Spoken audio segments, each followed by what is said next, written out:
Okay, guys, welcome back to Raising Hell. To heaven. Just jumped in there Yeah, quickly. we Fast. have this down. You guys, we're so excited to have with us Chris, who is a coach. Evolved by Chris is his Instagram. If you want to go Google him, find him.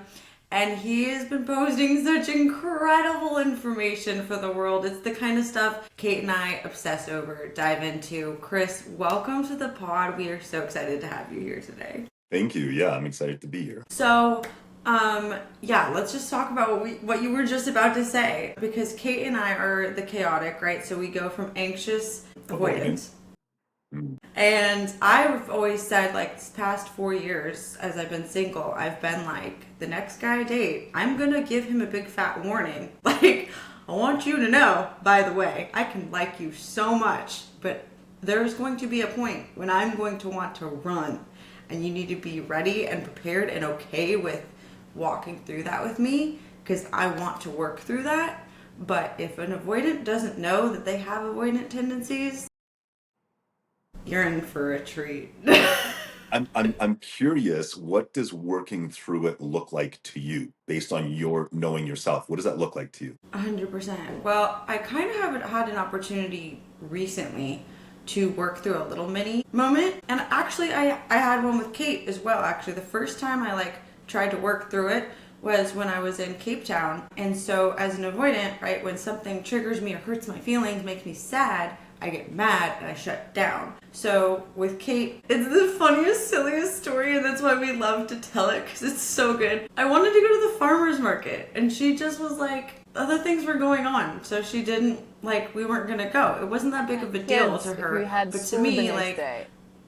she has stuff to do. But I was like, I'm in another country. We never leave the house because we're working all the time. Like, this is really important to me. But she didn't know how she's supposed to read my mind. Anyways, long story short, I found that my instinct was to go into my room, shut the door, and just be quiet. That's what I wanted to do. And instead I was like, don't do that. Tell her. Tell her. And I went to her and I just started crying over the silliest thing, right? But because I talked with her through it, she was like, oh my gosh, I didn't realize. And it was just this beautiful moment.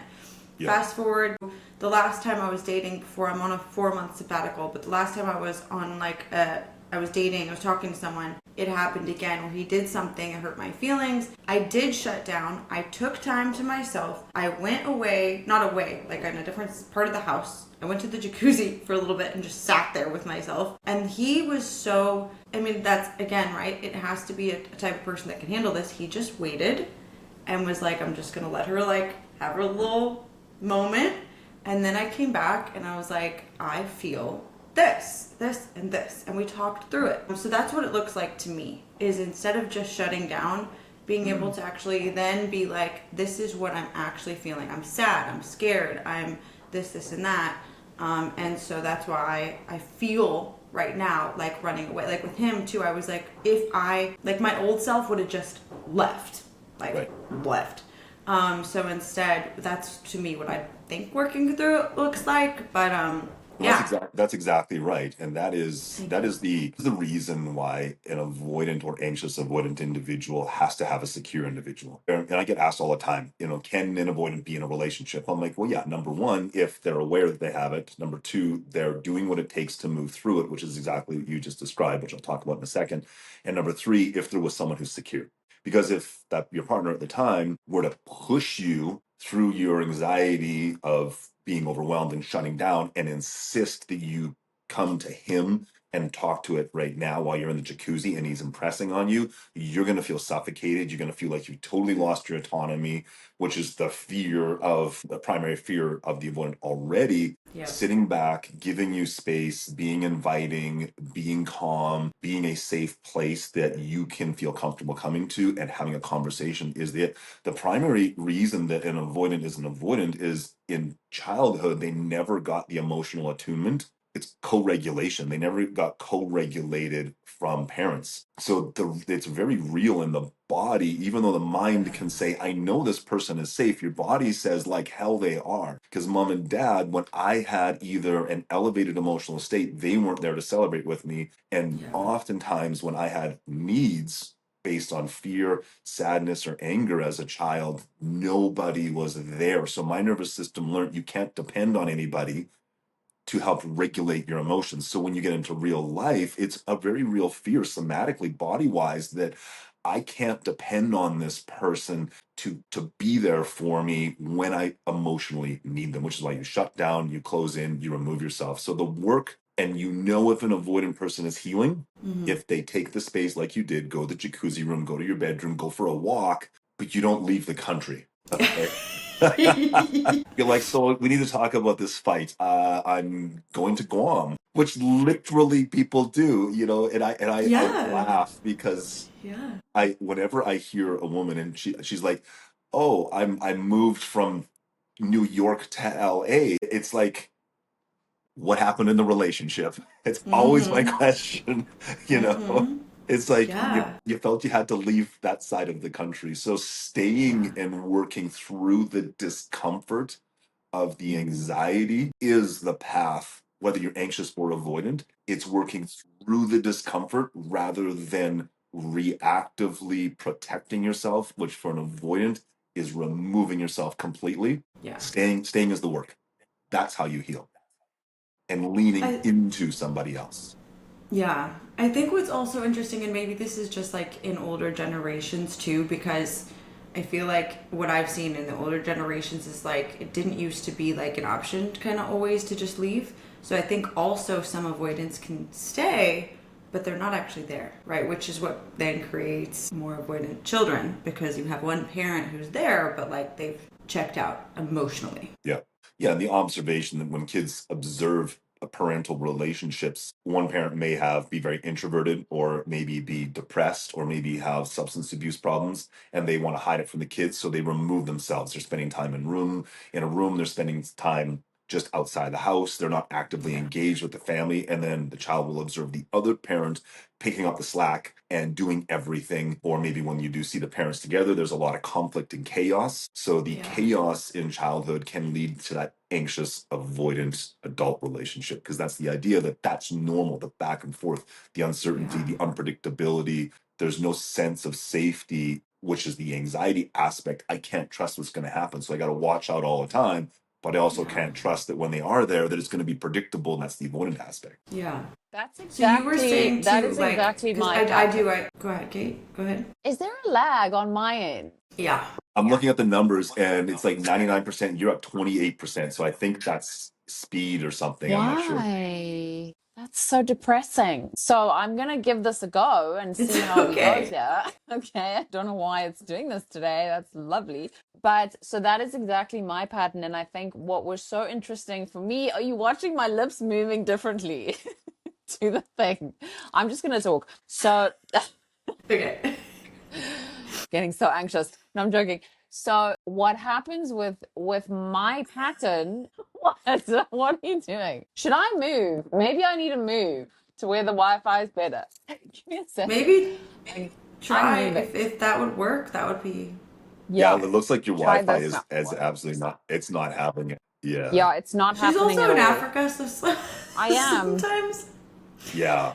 Sometimes it doesn't It work. is a big part of reality there. Is it working I had this now? happen on a podcast in Sydney. The same thing happened. No. This is ridiculous. This is just, you guys talk. I'm going to jump back on in a second. Okay. Okay. Okay. So I was going to ask because you were saying, and I noticed that too, right? A lot of women are like, oh, men are avoidant, or men are always the one that are the more avoidant type. But like to your point, it does seem like when I actually talk to my girlfriends and I know how I am and I know how some of my girlfriends are, there are definitely avoidant females. Do you think there are more avoidant females than males? And if so, why? You know, it's interesting. I don't think that there are more, it's different. So when you're looking at the avoidant, and this creates a lot of confusion for people. So you've got your attachments, you've got three types, really four. You've got secure, you've got anxious, preoccupied, and then you've got avoidant. And avoidant has two categories. One is the dismissive avoidant, which is typically more male, although I do see a lot of female dismissive avoidance. These are the people that are just like, it's not connected here and here. They are all in their head. They have a very difficult time feeling the feelings. But this is confusing because these are the guys typically that say all the things at the beginning.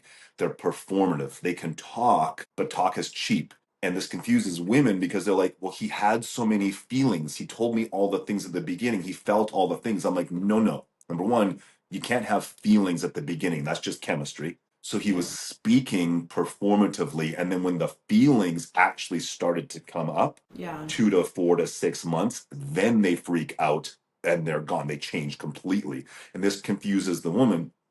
She's like, he was so connected early on and then he disconnected. I'm like, that was false connection. It was the chemistry of the dopamine hit and him wanting whatever it is that he wanted. And then when there was actual feelings at an appropriate time, 2 to 4 months, which is then that overwhelms them and they're out. So that's the dismissive avoidant. Then there's the anxious avoidant, which is also known as fearful avoidant. This is also known as disorganized, also known as anxious avoidant. So that's 3 names. It's confusing. Have you heard of the vacillator? Vacillator, no. So there's this couple, they're wonderful. They're an older couple and they do coaching and they have their way of kind of organizing the patterns. And they call it the vacillator, and I'm pretty sure it's the same. I'm pretty sure. That because it's the back and forth. That's right. I mean, it makes sense. I haven't heard of it, but yeah, if it's vacillating is an odd word, oscillator, oscillating back and forth. Right, same thing. So the anxious avoidant person is, I find almost 50% of the females that I coach are anxious avoidant. So most of the time, and there's a lot of men that are anxious. Women typically are a slightly more commonly anxious attachment. But if they're not anxious attached and they're not secure, then there's a high percentage of women that are anxious avoidant. And women in the comment sections on my Instagram and just on general just hammer in that men are not available. Men are doing this. Men don't want relationship. And I'm like, whoa, whoa, whoa. I'm like, y'all got to look at the reality that probably 50% of females that are single, maybe 40% minimum, are anxious avoidant. And I've dated them. I've dated around the planet when I was 4 years single post-divorce. And I tell you what, it is the same everywhere from Europe to Australia to South Africa to Texas. The anxious avoidant attachment with women is common. These are the women who say, I want a relationship, but I don't want to spend too much time with my person. I like to do my own thing. I don't want to spend too much time. I work a lot. I've got this going on. Their life is just way too consumed because they just want to do their own thing. That's textbook avoidant, right? And it is really common. And it's the get out of jail free card for men and women. Is the busyness of life. It's career. It's a sick dog. Literally the stories. My dog's sick. I can't commit because my dog they're gonna pass away and I need to get my best days. Like, no joke. And it's like, what are you gonna do? Say, don't take care of your dying dog? Like, you know what I mean? So the avoidant person is like, yes, this is like, I don't have to commit and it could be a kid that you have or children. And you're like, I have to put all my energy. I heard this the other week.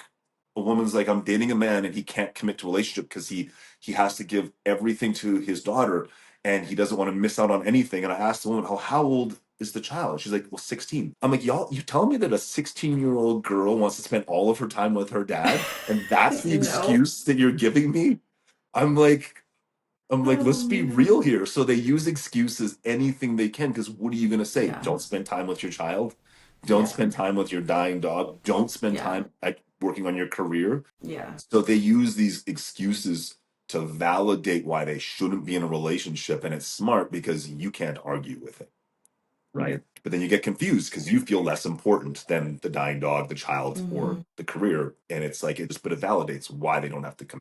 There's a little bit of a misconception with this. And there is, I think, a fallacy, and it is the avoidant fallacy. And let me tell you why. The idea that there is this white knight, this ideal person, and usually the avoidant person will have a list like that long of everything they want in the person. It's so long because if it's that long, it can't possibly be satisfied. There it is. And so if the list is big enough, that quantifies the idea that it can never be satisfied. Well, I would be in a relationship if I found this person that had all of these things, but I just haven't found my person yet. Well, it's like when I talk about non-negotiables in relationship of the 3 things there are three things on that list. Everything else is preferences. Everything else is personality, lifestyle, things like that. It's like, okay, yeah, that's got to align. Non-negotiables are three things, and if you don't have these three things, you walk away. Anything more than that, it's too long. The list is too long, right? So things like height and hair color and job and income level, it's got nothing to do with relationship. Those are preferences, right? So the idea that this ideal person exists is a trait to confirm why you, or idea that you shouldn't be in a relationship because you haven't found that person. The other thing is that it's not who you attract, it's who you keep. You're attracted to who you're attracted to. If you have a particular body type or a look that you like, you're not going to abandon that and go for someone that you don't even, they got to get the date to begin with, right? The idea with dating, and there's this mentality that like, I'm just going to find the perfect person. It's like, no, you got to try out personalities. And I encourage women, particularly, you should date 3, 4, 5 people at a time. I'm not saying you're sleeping with that many people. You can't do what you want, but it's like you've got to have multiple guys in the roster, and it's up to them to determine if they're going to show up. You have to do little work. As a woman, you show up, you enjoy the experience, you be in your feminine energy, you just exist in a place of presence. And the men who are going to show you they have a high level of integrity, they're not going to come on too strong, they're not going to be dismissive, they're not going to be avoidant. Then as a result, the men that aren't for you they just fall off. You don't even have to, they make the decision for you. Right? But if you're only going to put all your eggs into one guy, then you're wasting a lot of time, and opportunity cost becomes very real, which means if you're putting 3 to 6 months in one guy and you really hope that he's the one and then he's not, you haven't lost 3 to 6 months, you lost 6 months to a year, because you could have been building with either a few guys and then the right one just shows up because all the others fall off, or you could have been building with the right guy that would still show up. So at a particular age, opportunity cost becomes very real. So my default is anxious. I'm secure now for sure, but even with anxious, because I know what I know, when women would say, I'm not really looking for a relationship, I'm not sure what I want, I'm kind of just playing, that to me was a red flag right away. Yeah. Right. So although I went on the dates, there was like some time ago I went on a date with a woman and it was all the things, but she was like, I don't like to spend too much time with my partner. I like to do my own thing. And I'm like, bing, bing, bang, like this woman is not want a relationship. So, I mean, there's no second date. So, these are the things that you look for, and it's who you keep that's the problem. And that's when your attachment starts to come in heavy. So that's part of like when I'm coaching women with dating, I get them to really step back from an objective place and a place of clarity and listening to their intuition, not their anxiety, and say, what is he actually showing me, not what is he telling me? And I'll give you an example. It was one of my clients. She met a guy. It's a long distance relationship. Within a week, he's like, I want you to be my girlfriend. And I'm like, whoa, it's a little soon. She's like, that's what I said. I'm like, oh. She's like, I said, let's just pump the brakes. I'm like, okay, good, smart. They met online dating. And she's like, I told him, like, I like you. I'm not going to be on the app anymore. I'm like, okay, that's cool. That's your choice. She's like, should I bring it up to him? Because he's not going back home. And I'm just scared that he's going to be online. And like, so should I bring it up? I'm like, absolutely not. You do not bring it up. This is an opportunity for him to show you who he is. I'm like, he's told you he wants you to be his girlfriend. So if he goes back home and you find out that he's on the dating app or going on other dates, I'm like, this is a major lapse in integrity. What he's doing and what he's saying. I'm like, but if you force the conversation, number one, that's anxious because you're wanting him to commit rather than allowing him the opportunity to show you his actions align with his words. So when you're dating, like that's the place you need to come from. It's making sure that the men are doing what they say, because words are cheap, particularly with the avoidant man. Actions is where it starts to come into play. That's when you see the reality of the situation. Yeah, that's good. I think that like too that people have, okay, question, because I have suggested this to clients before, because what I see happen, especially with male clients that are people pleasers, that are very loving and giving, and they want to jump all the way in really soon. And I say the same thing to the men: don't put all your eggs in one basket, because you haven't known her long enough to know if you should be investing all your time. And I have clients, right, that are in their 40s, 50s. I'm like, you don't have time to be investing all your eggs in this basket of maybe a woman you've never met before. maybe she's talking to you every day, but how is she also showing up? And like you said, it's a different kind of dynamic, but is she showing up? Is she, when you say, I want to see you, saying yes, being present, being there? And it takes time. They say it takes 6 months to really get to know someone. I think the issue that especially like I've seen, I know like with Kate back ages ago when she was dating, but like we when have I was what? this, I said ages ago when you were dating, but you're in a relationship now. But like we have this tendency, especially as like Christians too, to want to like be loyal, and like this, it's a very weird thing for us to be like, oh, I should be dating around, or like have a, like the name roster, first of all, like is immediately like, that's bad. You shouldn't have that. You should like meet one person and your chemistry, and you should just only them, and everyone else disappears. And I've gone through phases where I'm like, that is so unhealthy. You need to be dating around. But then the problem is when you let intimacy come in, because I don't think you should be intimate with multiple people at a time. First of all, it's just freaking really dangerous. Like, this is a huge conversation, and this is so there are many different types of ethics, and what you're describing is not uncommon. And this is religious ethics versus integrity ethics. And religious ethics, unfortunately, for a lot of people, particularly young people, will be like, you choose one person and you put all your eggs in that basket, right?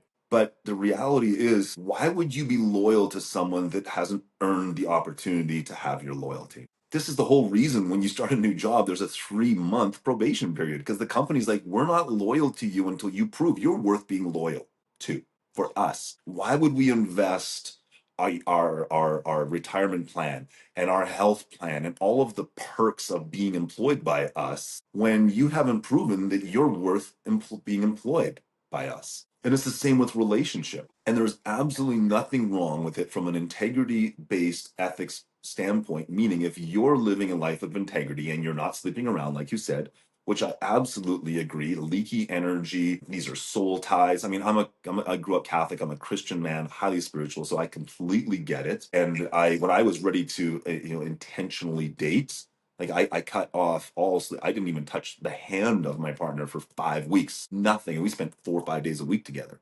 I was 100% wanting to get to know the person. But the reality is, if you have a high level of integrity, you're authentic, you're dating with intention, it is your responsibility to meet multiple people, because just because God puts an individual in front of you doesn't mean he says, this is the one. That's called discernment. And if you have an open heart to experience, it doesn't mean you need to choose every single experience that is put in front of you. This is a very limited mindset, right? You can be given many options, and it is your job to decide which is the option for me, not to take the one in front of you. And in my opinion, there is no moral compromise. There is no religious ethical compromise if you're living from a place of integrity-based ethics, meaning I'm authentic, I speak the truth. Listen, I am dating. I'm not committing to one person yet. I'm seeing what's out there. I'm exploring different personalities. I say trying on personalities, because there are so many personalities, and someone might be right in every way, but you have personality mismatches, or worse, you might have temperament mismatches, and temperament is locked in. And if you have a high energy level, for example, and your partner, and you're optimistic, and your partner has low energy and they're pessimistic, that'll be a disaster. But everything else might line up, and it's still going to be a very uphill battle. I So your think what job is is to try on. So I would love to actually put a pin in exactly this. We'll highlight this, because I think what we need to clarify as well in this is, how much time do you spend there? Because you may then be giving the people that are very avoidant, or the people who are, I see this so often, like these people who are in situationships because nobody wants to commit, because they want to have all the options and all this. So I think it's really important to clarify at what point, when you make that decision, do you then cut the rest and completely stick to that decision, so we don't have these loose ends and these open, we're just talking now for like months and months and months and months. And this is dating with intention. And that's exactly the point. The point is, this is why you should be dating multiple people. Because as soon as the pattern of behavior changes with a person, as soon as they go from messaging you regularly, from wanting to see you regularly, all of a sudden they kind of fall off. And your intuition is like, man, they're just kind of texting me less. And instead of responding in an hour, it's 2 days. You bring that to their intention. And if it doesn't change, like that person is not for you. And this is coming from a place of security. The anxious person will chase that and be like, oh, they're not available. This is spiking what's familiar to me. I have to chase them. And your anxiety feels like, guess what? Feels like love. This person must be right because it's spiking my cortisol. I'm getting all of the feelings that feel like love, and anxiety and love physiologically are really similar. Elevated heart rate, elevated breathing rate, tingling in the hands, flushed face, that feeling in the stomach, butterflies, aka a little anxiety in the stomach. So the body tells the brain this must be the right person. If they don't want me or they're unsure, I have to chase them into me chasing his love. So you've really got to stay clear. And as soon as those signals come up that the person isn't available, you need to make the conscious choice to say, I don't think this is right for me. I think too, though, like we have a habit of not just like I've seen a lot of clients do this too. It's the person that doesn't pull back is the problem. Like Kate was saying, like how do you not stay in? Sometimes you know what the one thing that's very common is codependency, right? So it could be they could be there all the time, you know, but maybe you're missing the flags because they're different or they're presenting themselves differently. There's different ways to know that you need to let someone go that aren't necessarily they're not showing up. Like my abusive relationship that I was in years ago, he was very present. He never pulled back. He would like say he's going to pull back, which probably was a red flag, right? But he was very codependent. So it was like me all the time. So it was very difficult for me to see this is bad for me when this person's here for me all the time.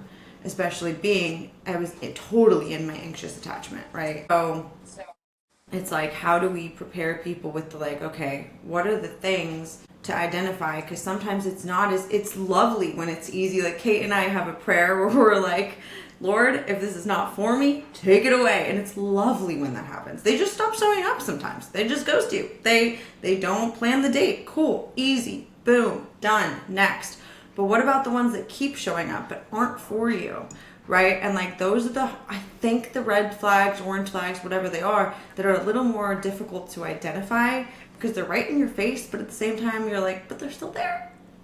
So here's the issue. The term red flag I'm not a huge fan of because it implies the idea that if you see one, you're gone. You can't have red flags. Everybody has red flags. Everybody does. Red flags aren't a reason to leave a relationship. Red flags are a reason to draw attention to a situation, a pattern of behavior, something that's going on. Address it with your partner. Red flags become a problem when they're unspoken, when they're ignored, when they're bypassed, when they're moved around, when they're accepted. That's the problem. And this is where spoken expectations, because unspoken expectations in relationship become a real issue. Okay. People do not speak up about expectations because they're the fear of being too needy, the fear that my expectations won't be met, can't be met. So I'm just going to stay quiet. Number one.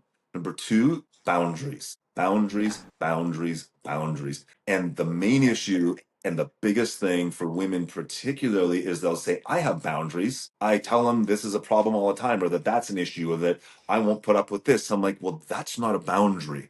That's a preference and a suggestion, nothing more. A boundary is only as good as the consequence of you enforcing the thing that makes you feel unsafe. If it's not enforced, it's not a boundary. There has to be a consequence to a pattern of behavior. And a boundary is three-pronged. Number one, what's the behavior that I see? Not what are you doing to make me feel this way, but hey, I notice that the cadence of texting and messaging has kind of fallen off a little bit. We don't seem to be aligned. Like there seems to be long gaps between responses. This gives me anxiety. This creates a little bit of uncertainty because I really value consistency. I value open communication. I don't need to be tethered to you all the time. But if I have no clue what's happening and there's been a change, this makes me feel slightly uneasy. You know, the boundary would be if that continues, we need to have a conversation about texting frequency and what expectations should be. That would be a soft boundary. A firm boundary would be more like, I noticed that Instagram behavior with likes of certain posts has been a little bit uncomfortable for me. I am getting uncomfortable. This is really not in alignment with my values of what leaky energy relating to loyalty looks like in relationships. If that kind of behavior continues, I'm not the type of woman that's going to stay in a relationship with a person who has that, and this is assuming you're in relationship, you've been committed. But I won't be in relationship with someone who has leaky energy on them. That'd be more of a firm boundary, right? Or it could be alcohol or drugs or anything like that. This is what's happening. This is how it makes me feel. This is what I'll do if it continues. I think it's very difficult for people these days, not just the anxious attached, but people in general, because it's so difficult to date, and it's the pond is so, whatever the word is, whatever, we all know it's very difficult to date these days. It's always been difficult, but because it's so difficult, people have a very hard time holding those boundaries when they find someone that has a few things that they like. Yeah. And boundaries are wildly important. And there's a misconception. People don't uphold boundaries primarily because the fear of disappointing somebody else. And subsequently, if they're disappointed, they're going to leave, right? Yeah. It takes courage to express and to actually, my program is called the Authentic Self Integration Program. It takes a lot of courage to be authentic. And this isn't speaking just haphazardly whatever's on your mind, but this is speaking up with what you want and what you feel is right for you and what you need in relationship, what you need to be safe, what you need for trust to be maintained, not built in relationships. It's a whole other conversation. The avoidant person says trust is earned. The secure person says you have my trust until it's compromised. Regardless, the idea that yes, so I lost my train of thought there for a second. What was your question again? I love that. I love Yeah. that idea. I think you were saying about boundaries, and you were saying how important they are to actually enforce them. Yeah. I had this situation. I'm just going to share a little personal story because I noticed with my partner, and I was talking, Chelsea and I was like, I do so much. I spent time alone. I did so much self work, but obviously, well, it wasn't obvious then, but we know now that like when you're relating, it's a whole different set of work. That you can have done so much work on yourself when you're single, but like the real stuff is when you're in relationship with someone else and all those patterns come up. So what I experienced was, as I attachment said in the theory for a beginning, reason. yes. Attachment theory. Yeah. I mean, it was no, but mine was so wild where I would go into avoidant, where I'd literally be saying to myself, I have to be nicer, but my body would go into the state of freeze where I just couldn't, like, I couldn't move. And he took a step with me. He set this boundary, and it was, I mean, I think it's such a huge show of strength because I know this man loves me. I mean, he loves me, but he was like, you're not respecting my one boundary. He didn't say it in these words, but he was prepared to walk away. And he said, I just don't think I can be in, I don't think I'm the guy for you. I think maybe there's somebody else. And we had this whole thing. And as soon as he pulled that, I went into anxious attachment and I was like scrambling to get closer.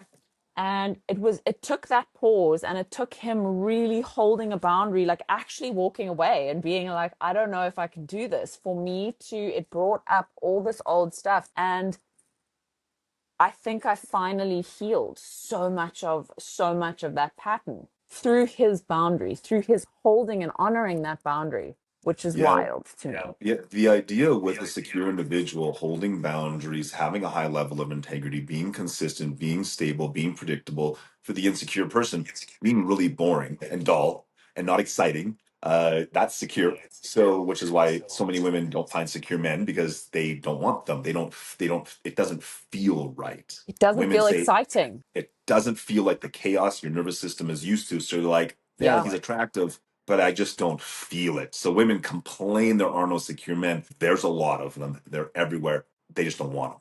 Okay. So it's really interesting. So when I coach people, I train them on what does it feel like, not look like, what does it feel like to actually be in a secure relationship? But the reality is a secure person is going to have these boundaries. They're going to have these expectations. They're going to have the calmness, and it's on you to regulate your own emotions. So the bouncing between being avoidant and then him holding a boundary and then you getting anxious and then coming back, that's still utilizing him as an emotional anchor. And co-regulation is in relationship is important, but realizing that you've got to emotionally regulate yourself without offloading it onto him, because the disorganized bouncing back and forth, anxious avoidant, is nervous system dysregulation. So sitting and getting clarity with yourself and satiating your own emotional dysregulation is the work for the anxious avoidant or anxious or avoidant person. It's learning to co-regulate, being able to have a conversation, like you mentioned, when your partner came to the hot tub, the jacuzzi, and you had your space, you came and you kind of talked through your emotions. He was there to co-regulate. Co-regulate doesn't mean they're making you feel better. It means they're sitting in empathy beside you without taking on your feelings, and you're not using them as the reason you need to feel better. I feel better when I'm with you. No, I feel better because you walk beside me through my stuff, your understanding, you see me, you understand me, and you accept me no matter what. You don't judge me, you don't hold it against me, you don't have contempt, you don't have resentment, right? You're just showing up. And as a coach, that's what I do. I literally tell people my job is to walk beside you through the things in your life, to be a sounding board, to be here, non-judgmental, to give you an outside perspective, to pointing out your blind spots. And that's what a partner is. The partner is there. It's the person you choose to point out the things in you that are your blind spots, the things that you need to work on. And this is what men complain with women. When women say, I'm going to bring some stuff up, this isn't working, man. It's like, you're complaining about me. You don't like me. I'm not good enough for you. The woman's in her mind just saying, I'm just trying to help you be better for you, you know?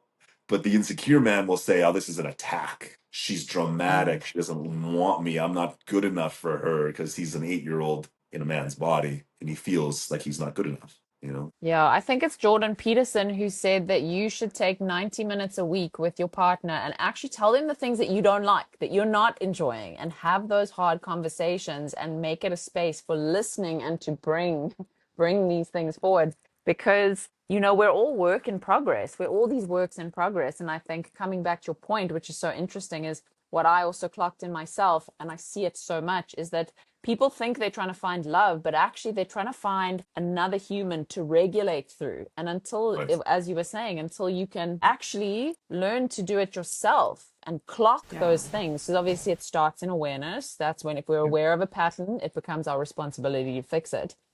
But I think it's a big thing. Yeah. You think you're looking for love, Yeah. but it's not quite.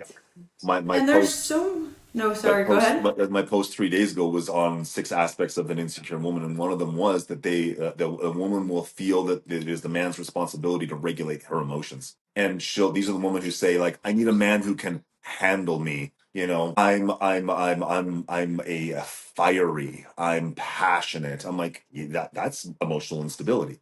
That's emotional immaturity. And I literally used to say all those things. of course. All right. And it's like, it's like, no, it's not his job to handle your emotional states. It's his job to stay It's yours. regulated with what's going on. But you can't Yeah. need him to calm you down. Yeah. That's your job.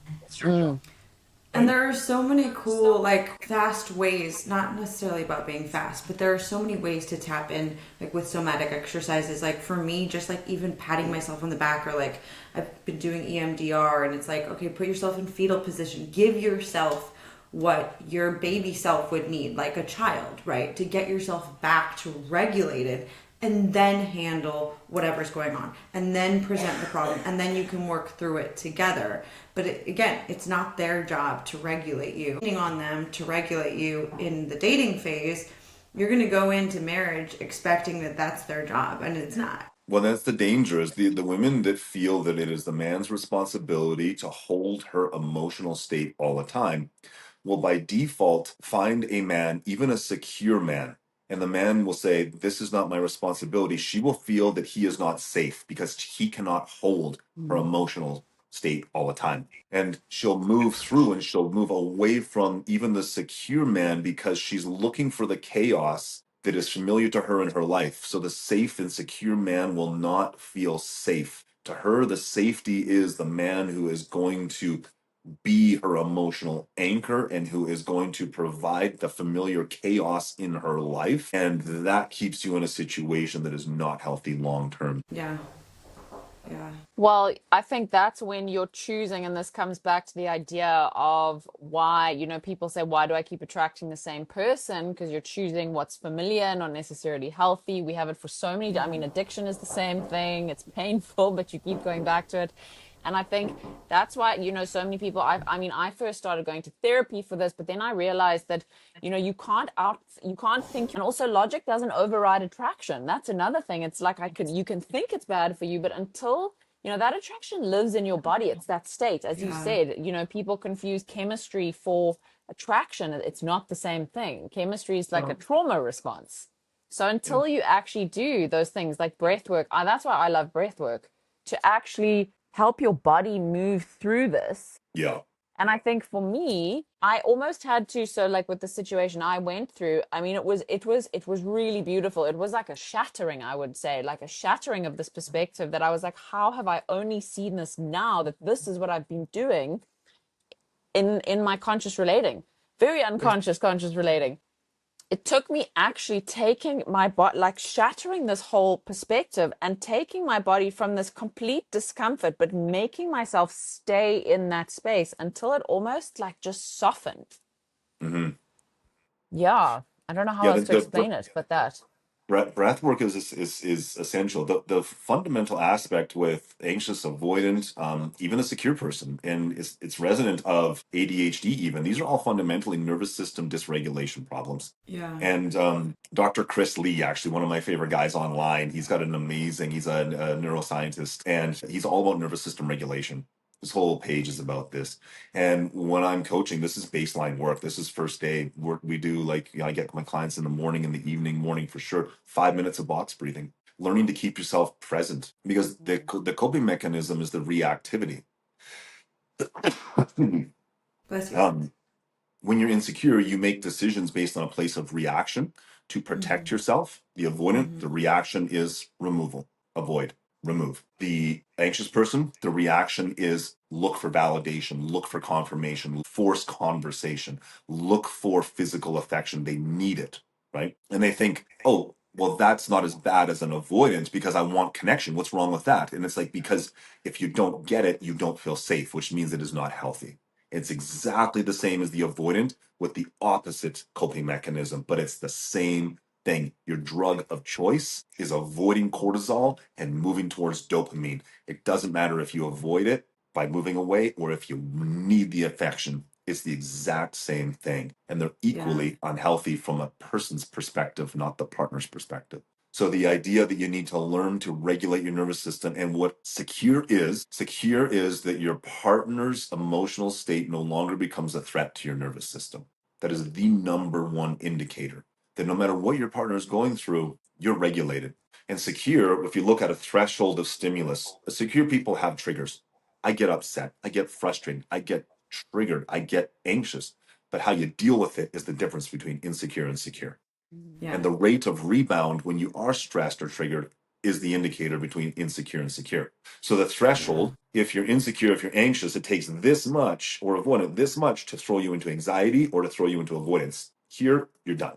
When you're secure, it takes this much. So the amount of stimulus that it takes to trigger you and get an emotional reaction is high, number one. Number two, when you're secure. Number two, your rate of rebound to get you back down to that stimulus threshold is fast. You don't need a week or a month in Guam to feel better. You can do it in the jacuzzi in like an hour. You come back, you have an adult, emotionally intelligent, emotionally mature conversation saying, listen, this is hard for me, but I'm overwhelmed. I got anxiety. I have this fear, that fear, this bothers me. This is on me. I just need to talk it through with you. Like, what can we do to help resolve this for the two of us? But it takes a lot of courage to do that, because you got to force yourself through the cortisol pumping through your body.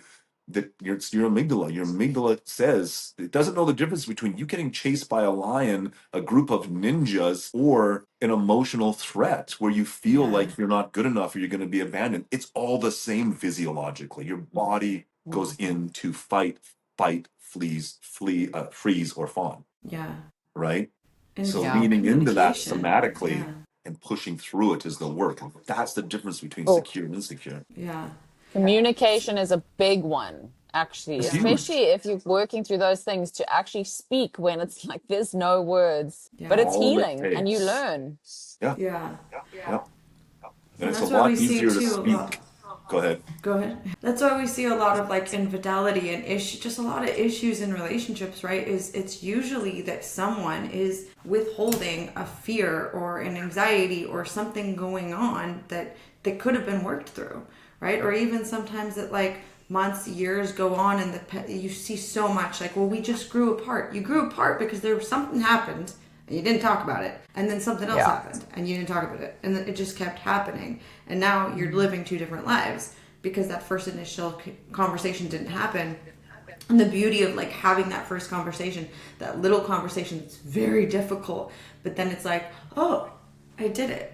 Oh, and then you're learning to trust yourself that, oh, I can do this. I can do hard things. I did it. I said it. I lived. I survived. And especially for someone who's been through either abandonment, infidelity, abuse, right? Like in my first, after getting out of that toxic relationship, every time I had a conversation with someone about something, my brain was like, you're gonna get hit. You're gonna get yelled at if you have this conversation. And so the more you do that with a healthy, secure person, the more you realize like, oh, I'm not going to be punished for talking. This isn't going to be thrown back at me with a healthy, secure person. It's actually going to do the opposite. It's actually going to make us bond more. It's actually going to push our relationship to the next level, to being more secure, more healthy, more bonded. There is an interesting, with the anxious person, they're listening to this and they're saying, well, I bring up the stuff all the time. I'm bringing up everything. It's like, well, okay, your partner isn't your therapist. And again, they're not there to regulate your emotional state. If you don't feel good because you're not seeing them for an hour, that's a problem on you, not a problem on they need to show up for you. There needs to be a healthy dynamic, number one. Yeah. But absolutely, the courage that it takes to move through your own stress to say, okay, I'm going to say this, even though there may be a fear that they leave me. That's number one. You actually have the courage to take that step. Number two, you learn in a secure relationship with a partner that they don't abandon you, that they do show up. They do see, understand, and accept you. That's where the healing starts, right? Yeah. So you taking the courage to say it is 50%. They meet you there. That's the other 50%. And then that's when you have that depth of conversation. And I like this in my relationship. We talk about this regularly. I ask her, I'm like, do you think I understand you? Regular. I'm like, do you think you understand me? Well, yeah, I do this and that. I don't really understand this. Like, okay, let's talk about that. So having these talking points. Another one I really like in relationship and misunderstood by a lot of people, if he knew, he would just do it. He should know what he needs to do to show me love. It's like, that's your job. Your job in relationship is to teach your partner what you need to be loved, what you need to feel loved. It's the 5 love languages, and people usually go one direction with this. I'm like, the love languages are 2 directional. How do you show love? What are the top 2 of the 5 that you show love? What are the top 2 that you need to receive to feel loved? So it's always a two-way conversation, never unilateral. Yeah. And the do you understand me? Do I understand you is one. What do you need to feel loved? What do you need to, what do you best do? What do you do to show your love? Is that happening in the relationship? Where can we see the blind spots? Where can we have improvement in this? Right? Yeah. It's so simple little conversations like that make massive impacts on a regular basis. And then it becomes more of a fluid conversation regularly than waiting for something to just accumulate. And then it's a major problem. And now you've got to talk about it, Yeah. And we have a huge problem with the media saying if he wanted to, he would, right? And in a lot of ways, so toxic. So toxic. It is. And like in some ways, I'm like, okay, as far as showing up, right? If he wanted to take you out, he would. So don't be anxious and go chase him. But when it comes to, we take it too far, and then we think, well, like you said, it's so toxic because it's like, well, he should know to buy me flowers. Well, what if he? First of all, some girls don't even like flowers. I had a friend who hated roses. She would be so offended if someone bought her roses. So like, how are they supposed to know? So like, yeah, to your point, we have to talk about those. And then one thing that came up in my last podcast, and I've been really realizing more and more, is even within the love languages, there are different types of viewing that, right? Like with my dad, acts of service can be chopping wood for my mom, whereas my mom's like, well, but I just wanted my act of service. I wanted you to clean the kitchen. Right? This is the same thing. So they think, well, I understand their love language, so I'm giving them what they want. But like, if you don't talk about, well, what do you actually want? What would actually make you feel loved? So it's constant conversation. And they change too. I was just talking to my pastor who said his love language changed recently. Like, you have to constantly be discussing this with your partner as you grow together alongside each other. Mine absolutely changed. I was in a 14-year marriage. I raised a daughter, my ex-wife's daughter, and then I raised two boys. And she was what's called a grandiose narcissist with borderline personality disorder. So we had great years, we had bad years, and I certainly brought myself to the relationship wasn't good. But regardless, we're during that relationship, I thought my things were, because we had a lot of physical chemistry. My thing was quality time and physical touch. But with a narcissist, they say the worst of the worst. Anyone watching knows, and if you guys have been with a narcissist, like you're degraded, and you could actually spiritually degrade someone. I didn't know that, but I was spiritually degraded. I don't know. It's look right.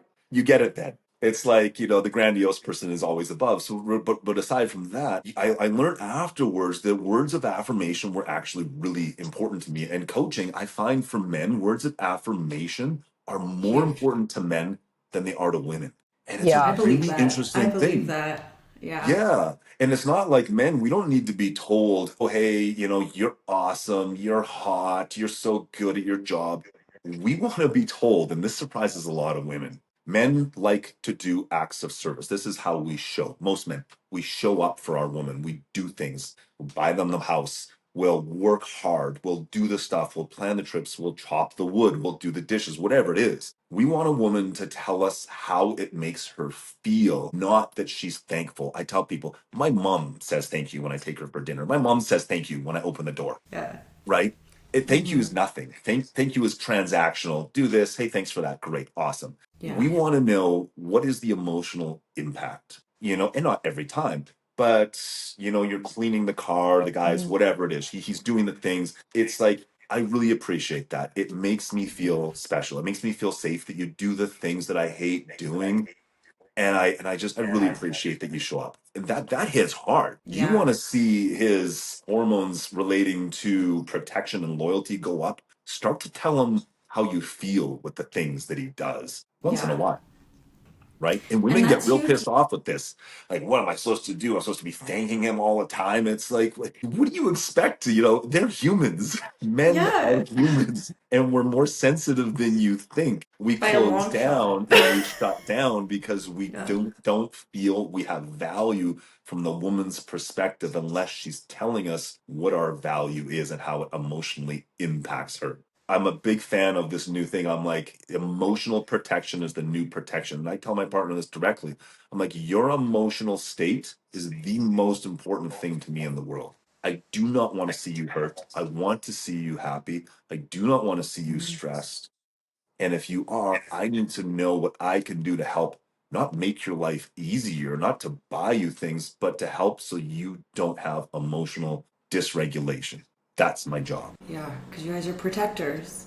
And that's the thing is like Amen. it's such a blessing for women because like a lot of times you see and this comes up it's been around forever, right? It's like the women wanting him to do something or whatever. Like all you have to do is it makes me feel instead of why don't you blah blah blah blah or you didn't blah blah blah instead just it makes me feel really held, makes me feel really secure, makes me feel really safe when you blah blah blah blah. Then he's gonna do it. Whatever the thing is you want him to do, just tell him that it makes you feel more loved, more centered, more secure in the relationship when he does it. And I bet you he will keep doing it forever because now he's excited to do it. Instead of, and that's basic human psychology too, right? Instead of guilt trip, no one wants to feel guilt tripped into something. Right. No one wants to feel like they're in trouble. But if you Right. like, even like with kids, right? You want a kid to do something, you give them a treat, right? If you do this, you'll get candy, So it's like that same sort of thing where it's like, I'm all about positive reinforcement. It just wins every time. It's like if you can be positive and accomplish something in a positive manner rather than in a negative one, like why not? So yeah, it took me a long time to realize that too. I was dating in my first ever healthy relationship, and he had to point out to me, like, you never compliment me. I just kind of figured, like, men don't need that, right? Like, society had told me, like, men are tough, men are blah, blah, blah. Like, I don't need to tell him he looks nice today, or I never said nice things. And I finally was like, oh my gosh, like, I really don't. Like, why is it I don't say things? Figure he knew. Right? Yeah. But they don't. You guys are people. Men are people too. And they have, like you said, y'all are big teddy bears. big Yeah. teddy bears in tough bodies that just want to protect your woman, protect your family, protect your tribe. And the only way that they can know that they're doing that is if their people are telling them we feel safe, right? Yeah. Emotional impact. Emotional impact needs to be spoken more from men and women. And even not just when you feel good, but when you're upset. If you're saying, you know, you don't love me because of this. I don't think you love me because this and this and this. I don't think you care about me because this. No, no. How about you say, I'm feeling disconnected. I'm feeling I have anxiety. I'm whatever it is, the feeling you're having. If you express that feeling without making it because you did this, well, he'll get defensive. Anyone will get defensive. You did this, and I feel this because of it. And he's like, "Wow, what do you mean? I didn't mean to do that." And he'll defend and maybe deflect and maybe project. And it's Yeah. difficult. But if you come to him saying, "I'm feeling a specific thing. Can we talk about this?" That's a lot more inviting. It's a Yeah. lot less confrontational. And if he cares about your emotional state, Yeah. he's going to want to know what he can do to change it in a positive way. Yeah. So it's just healthy communication. Healthy communication over and over. It never fails. You can't. I really don't think you can over communicate as long as you're doing it gently. Yeah. But Yeah. well, thank you so much for coming on the pod. This was very productive. We love what you're doing. We support it. Guys, go follow Chris. I'll have tagged him in this video. Cool. I'm just so grateful for you and for what you're doing. And yeah, Me too. we'll be looking forward to seeing your wedding photos soon. And I'm so happy to see, someone who's been through what we've been through in a happy, secure, healthy relationship. It just brings my heart so much joy. So thank you for spending the time today. And do you have anything you want to say? Do you want any like your program? You want to talk about your program a little bit? I do want to. I have a school community. All the links are in my bio on Instagram. Evolved by Chris. My school community is relatively new. We're growing that. I speak once a week for an hour on a topic related to attachment, dating, everything. And then I have 1 hour a week currently. We're going to double that once we get the community growing. But it is Q&A, so you can ask me questions live. But primarily, I coach one-on-one. I take small amount of people. Again, link is in my bio, one-on-one coaching. And these are regular 1 hour sessions where I help move people through whatever situation they're in towards more secure, whether that be, navigating dating, post-divorce, marriage. I work with couples. So my coaching is pretty diverse when it comes to relationships, dating, being single, being secure. And I coach both men and women. So it is my passion in life. I love it. I love it. Thank you so much for being with us today. Guys, check him out. And thank you for listening or watching. We'll see you next time. Thank you. Bye-bye. Bye, guys. I'll see you.